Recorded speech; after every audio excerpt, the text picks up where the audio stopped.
Welcome to the Hassan Studio. I'm Randall Hassan, author and co-editor of the 100th anniversary edition of the Speedball textbook. In this session, we'll be talking about the D-nib, where it came from, and some of its origins. In the early 1900s, there began to appear lettering with what I would call a blunt serif. As opposed to the thin entry strokes of the Roman inscriptional lettering that became serifs in pen-drawn letters, the blunt serif was much more appropriate for posters. It could be read from farther away. That thin serif wouldn't be lost at a distance. And so there were many poster artists of this time who began to use the blunt serif. A poster artist that we've already studied, Lucien Bernhard, used the blunt serif in his innovative poster work of the early 1900s. Hans Rudy Oert, another prominent poster artist, used the blunt serif quite often in his poster work. In America, one of the most prominent poster artists in the world was F.G. Cooper.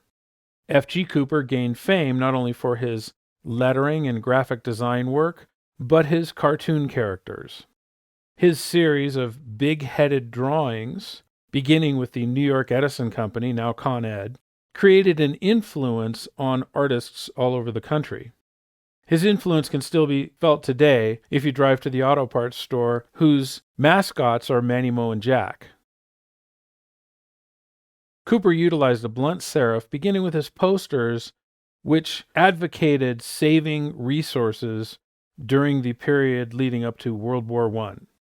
This particular style of lettering caught on with poster artists of the time and was utilized in a wide variety of applications. Later, in approximately 1922, Oswald Cooper, no relation to F.G. Cooper, created a font that seems like it's a cousin of F.G. Cooper's lettering called Cooper Black.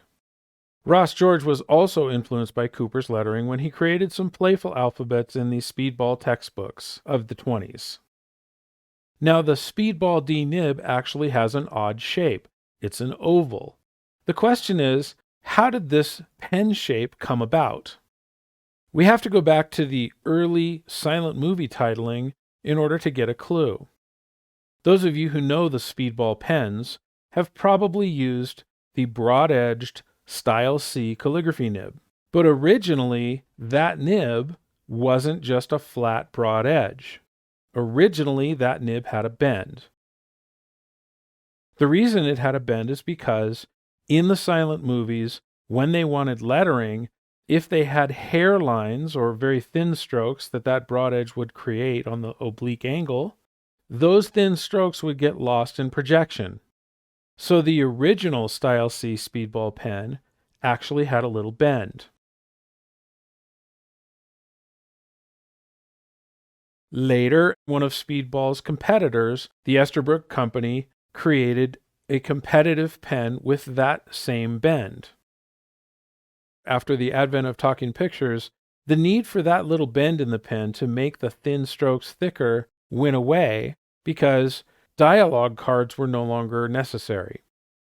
Because of the machines that were tooled into the manufacturing and production of these nibs, the C-nib quite naturally could very simply be straightened out and become a broad-edge calligraphy nib.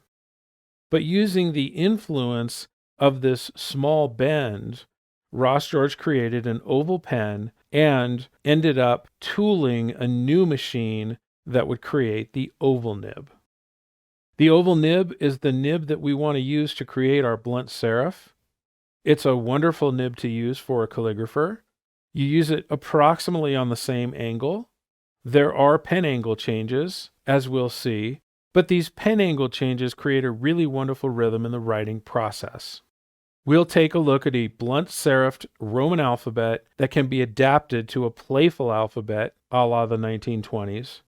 And we'll also look at Metropolitan Poster, an intriguing alphabet reminiscent of the 1930s period.